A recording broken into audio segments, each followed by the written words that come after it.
Вітаю, шановні, ви на 33-му каналі. З вами Геннадій Виноградов і це програма «Право на правду». Продовжуємо працювати над другим фронтом. І з нами на зв'язку голова комітету ТОЛАМ Джамбулат Сулейманов. Нагадую вам, що Джамбулат розуміє українську мову, тому будемо спілкуватися російською. Джамбулат, приветствую вас. Здравствуйте, Геннадий. Джамбулат, давайте начнем, знаете, с какого вопроса? Мне стало интересно, потому что я много разной информации услышал на эту тему. И, ну, как-то, знаете, не задумывался, но когда услышал цифру, она меня поразила. Говорят, что около 600 тысяч жителей Чечни были вынуждены покинуть страну. И говорят, некоторые говорят, что это даже больше эта цифра. И уехать в эмиграцию. Вот хотелось бы, чтобы нам рассказали, сколько действительно людей покинули страну и не могут сейчас там проживать. Ну, понимаем, из-за чего. Из-за Кадырова, из-за Путина. И интересно еще, кто из стран откликнулся, кто помогает ли кто-то. Ну, цифры, я думаю, что как минимум 500 000 чеченцев находится за рубежом, в странах европейских в основном, а также есть в Турции большая диаспора и в других восточных странах. Ну, конечно, основная часть, она находится именно в европейских странах.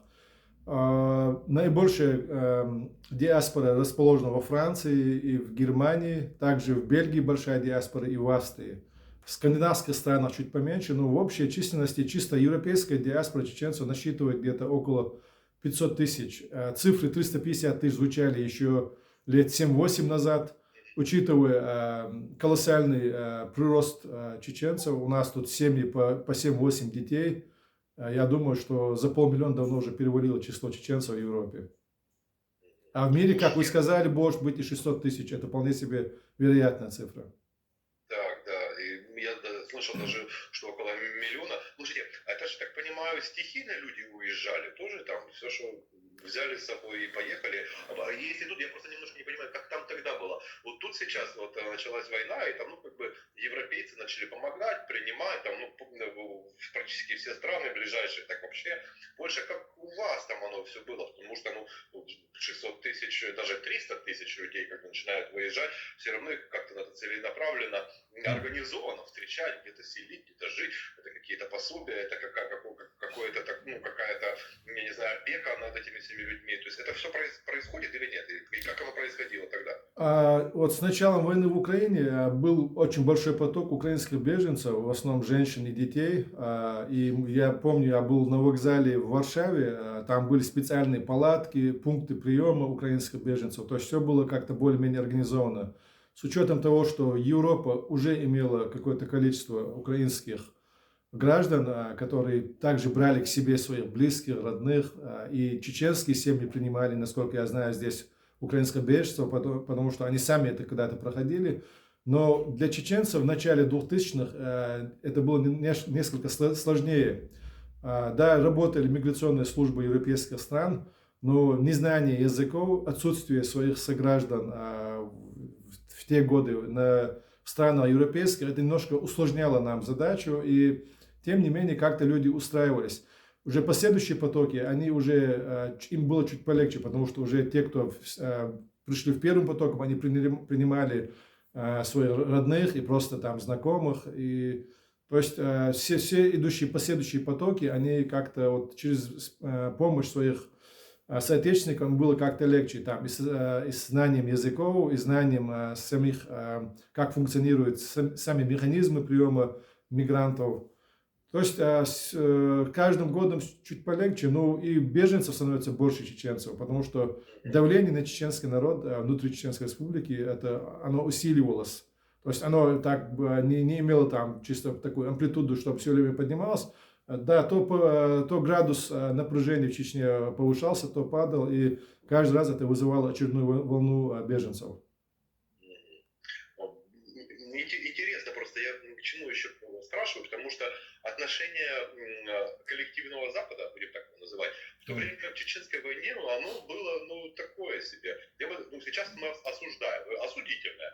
Мы сейчас осуждаем, потому что тогда не было реакции. Тогда надо было, по ушам надо было, ну и раньше надо было России по ушам бить, но тогда это было конкретно просто по уши сейчас. А первый раз дали, ну, вот в 90-х, ну, видите, не добили гадину, так она пришла повторно, да, уже там, спустя 3-4 3-4 года. Поэтому я вот за это и спрашиваю. То есть вот когда пошли беженцы из Чечни, с одной стороны, они тут по-пустительски к этому относились, а с другой стороны, вот они пошли 300 тысяч людей.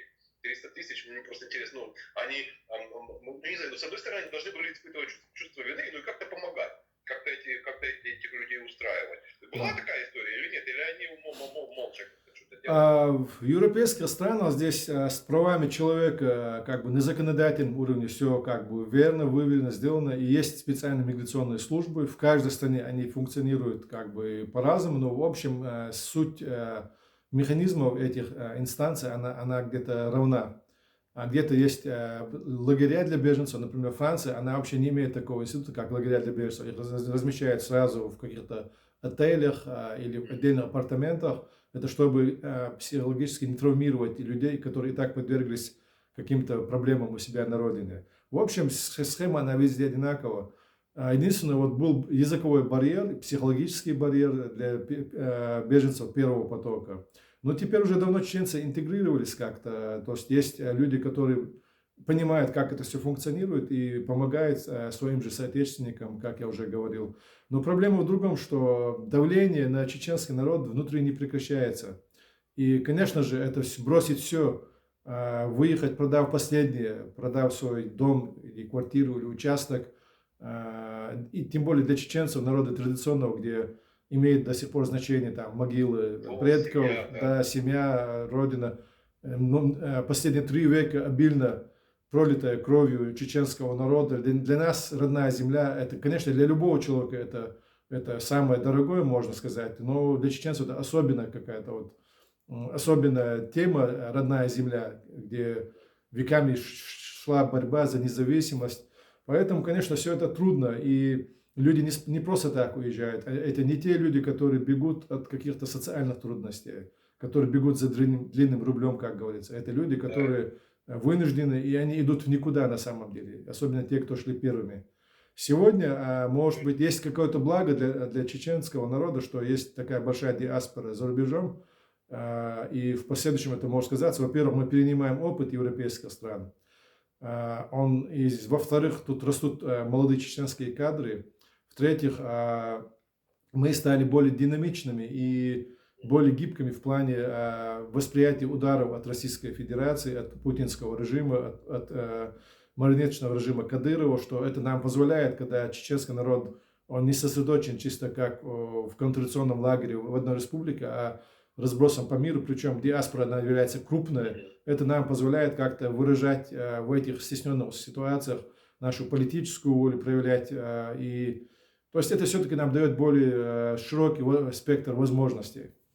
Да, тут я с вами абсолютно согласен, потому что, например, в Иране я знаю, что они столкнулись с тем, что там протесты начались, а протесты не централизованные. То есть это просто студенты, а тяжело найти, как ты, если там вот тут студенты, тут, а командиров нету, главных нету, кого ты будешь хватать? Ну, этого схватило, а их еще 300 тысяч, что ты будешь с ними делать? Слушайте, у вас там был съезд международный, я так понимаю, чеченской диаспоры. Расскажите, что за съезд, что происходило, что решали, что принимали, может, какие-то важные события произошли? На этом съезде мы создали движение «Единая сила». Это движение, которое основывается на базе чеченской диаспоры, мировой диаспоры, так скажем, потому что помимо европейских стран участвовали представители Турции, представители Канады. К сожалению, не смогли нас представить представители казахской диаспоры, были представители панкистских чеченцев, которые проживают на территории Грузии. То есть это все-таки был съезд всенародной чеченской диаспоры, то есть семенно-чеченской диаспоры. И там было где-то представлено 1200 голосов чеченцев с разных стран мира. Потому что были делегированные люди, и учитывая тех, кто их делегировал, мы насчитали где-то 1200 голосов. Это достаточно такой представительный орган. Был создан Народный совет первого международного съезда Объединенной диаспоры Чеченской Республики Ичкерия. И этот орган, он призван взаимодействовать с мировыми правительствами, он призван работать с самой диаспорой. То есть это очень важное событие произошло 25-26 ноября. И надеемся, что последствия, положительные последствия вот этого шага скажутся в ближайшее время. Ну, как бы так или иначе, движение идет. Я вижу, что уже Да. какие-то контуры политических структур начинаются обрисовываться. Это очень важно, на Да. самом деле. И все эти собрания, и тем более это всемирная чеченская диаспора, поэтому тут как бы можем говорить о большинстве, потому что чего, мы еще поговорим там, про некоторые нюансы. Слушайте, а вот тут я понял, эта работа пошла на внешнюю политику и на внутреннюю тоже. А вот интересно, а у Кадырова, у этого, вот Кадыров, он вообще внешнюю политику ведет и с кем дружит? Есть у него друзья вот, во внешнем контуре, на кого он мог бы опереться или кому довериться, или помощь просить? У Кадырова Кроме нет, Путина. да, у Кадырова нет ни внешних друзей, ни внутренних, но у него есть и внешние враги, и внутренние враги. Все его друзья – это друзья Путина. А друзья Путина, мы знаем, это не друзья, потому что друг купленный не бывает. У него все куплено. Когда дела плохи у того, кто покупает, естественно, все купленные друзья, они, конечно же, покажут свою истинную сущность. Мы видим, как разъезжал Кадыров по ближневосточным странам. Ну, что они могут ему предложить? И сегодня даже там у него нет надежной опоры, потому что все видят, что Россия страна, как страна и режим путинский, они становятся изгоями в этом мире. Сегодня Кадыров загнан, но он себя не чувствует так же уверенно, как до войны. Он просил защиту ПВО, он предпринимает... Это видно. Более того, Да. это вот следующий вопрос. Слушайте, я видео видел, я так давно не смеялся, 28 человек вокруг него, до машины довели, посадили, затолкнули, я не знаю, обняли, поцеловали. Ну, как бы, ну не знаю, твоя страна, ты тут всем рассказываешь, что ты тебя, все тут любят. Что ты народный лидер, да. Ну и такие беспрецедентные, не знаю, беспрецедентная охрана. Это, ну, я так понимаю, что внутри он тоже не чувствует безопасности, коли вся эта истерия идет. Геннадий, ну, вообще-то чеченцы, народ, который... У чеченцев кровная месть, она без срока давности. Если только не будет примирения, он-то понимает, на какой шаг он прошел, когда предавал чеченский народ. И когда мучил своих соотечественников, своих соплеменников. Конечно же, он все это понимает. И вся эта картинка, она же рисовалась для внешнего потребления, что вот он народный лидер, что его там любят, воспринимают. Да, конечно, сегодня нельзя отрицать, что многие годы, когда люди уже потеряли надежду, что не было внешней поддержки, чеченские партизаны в горах, муджахиды, они сопротивлялись насколько могли, но их силы таяли, и появился какой-то круг лизоблюдов у Кадырова. Нельзя отрицать, что они есть. И этот круг людей, он опять-таки будет ему уверен только до тех пор, пока будет уверенность, что его поддерживает именно путинский режим. А как только будет ясно, что путинский режим уже не в состоянии или же не хочет защищать его, то судьба у него незавидная у Кадырова. Столько кровников, столько на нем крови, и, естественно, он себя не может чувствовать вольготно. Вообще не может. Я вот смотрел на это видео. Слушайте, я так понимаю, ну это же всем восточным народам свойственно вот к предательству. Ясно, что Кадыров предатель. Да. Ну, ясно, он предал свой народ, свою страну, поэтому вот возвращаясь к внешней политике, слушайте, тур по Востоку там какой-то делал, ну, я так понимаю, же к нему там тоже относятся как к предателю. Как ты можешь с ним заключать серьезные отношения, да, если, во-первых, ты знаешь, что завтра Вову Путина уберут, как бы, ну и все, и Кадыров тут уже непонятно, есть или нет, на каких правах договоры какие-то с ним, а во-вторых, предательство. Просто мне интересно, ну, вот как к нему относятся вот во внешнем контуре. Я думал, что он в какой-то момент будет, ну, не знаю, ну, как-то укрепляться, там, с Турцией задружится, еще куда-то поедет, что-то там закрутит, что-то сделает, ну, по крайней мере, поэксплуатирует ресурс, который есть, хоть как-то, чтобы картинку создать, но я этого не вижу.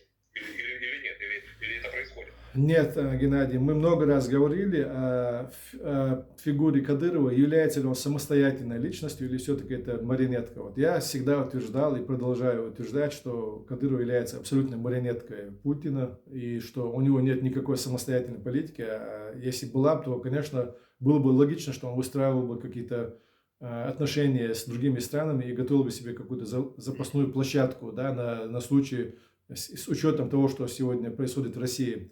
Но этого мы не видим, потому что объяснение простое. Он не является самостоятельной фигурой. Он не может себе этого позволить. Он работает, вот это весь тур Ну, это зарубежный, интересно, это да, интересно. То есть ему фактически могли вообще и запретить эту функцию. могли запретить, но его выпустили именно в рамках пиар-компании, что вот Кадыров, так же как его преподносят как самостоятельную фигуру. На самом деле он такой никогда не являлся.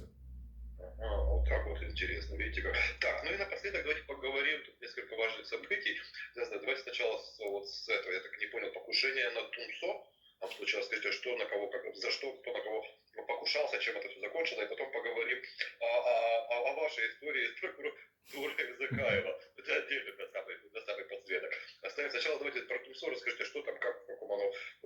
Я так и не понял, просто убили, не убили, поэтому я не знаю, вас спрашиваю. Геннадий, но пока нет никакой ясности относительно того, что произошло именно. Это оппозиционер, давайте так, просто немногие это вы знаете, да? Да. Так, чтобы наши зрители понимали, это оппозиционер, я так понимаю. То есть он, или как, или что? Ну, есть разные понятия. Оппозиционер – это когда в рамках одной политической системы оппонируют, скажем, действующей власти, выражают несогласие именно с чем-то. Я не считаю, что это сегодня стало такой... Все говорят о Тумсо или о чеченцах в Европе как оппозиционерах. На самом деле мы не являемся, мы не оппонируем Кадырову, мы не оппонируем путинской власти. Мы сторонники чеченского государства, независимого суверенного государства. И для нас они просто предатели, мы не оппоненты им. У нас непримиримая вражда. Мы никогда не сможем жить и работать в рамках одной политической системы оккупационного режима Российской Федерации. И Тумсо, на мой взгляд, является таковым же. Он не оппозиционер, он является врагом путинской и кадыровской системы, причем известным, самым таким медийным лицом, можно сказать, в чеченском сегменте. И то, что с ним произошло, неясно. Сам кадыровский режим молчит по этому поводу, шведская полиция молчит. И сегодня трудно судить о том, что именно произошло. Он мог попасть, как уже это выговаривалось много раз, под защиту, то есть под программу о защите свидетеля. Он мог быть, мы надеемся, что этого не произошло, мог быть выкран. Есть тоже такие опасения. Он мог быть ранен и может находиться под присмотром врачей, мог быть и убит. То все эти варианты, они не исключаются. Ну, общая такая обстановка, как-то общий анализ ситуации говорит за то, что он все-таки жив. Я лично считаю, что он все-таки жив. Неизвестно, что именно произошло.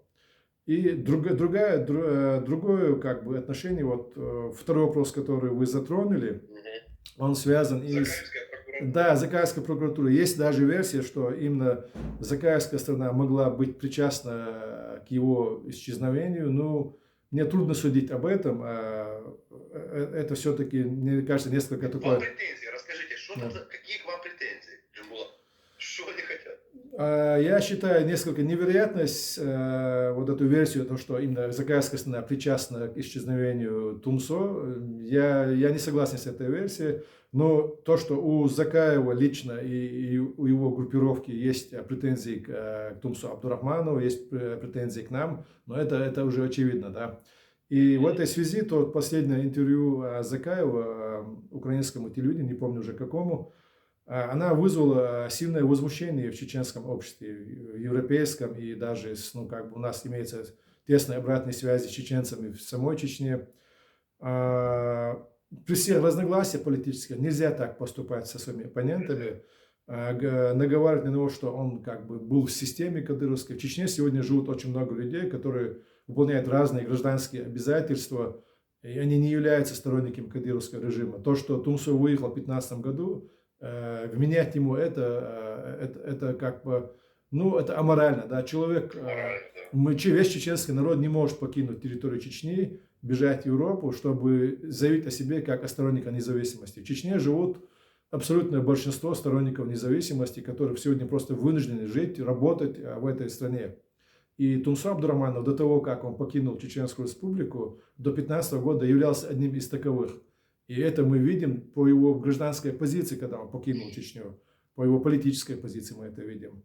Поэтому вот это заявление, оно характеризует само так называемое правительство Закаева, его отношения. Мы видим явные попытки диктата называть всех своих оппонентов, я не знаю, там, агентами Кремля или обвешивать их какими-то другими нелицеприятными ярлыками. И ровно это произошло с нами, когда мы провели съезд чеченского, то есть чеченской диаспоры, Это всемирный съезд. зависть, это зависть какая-то. Да, да.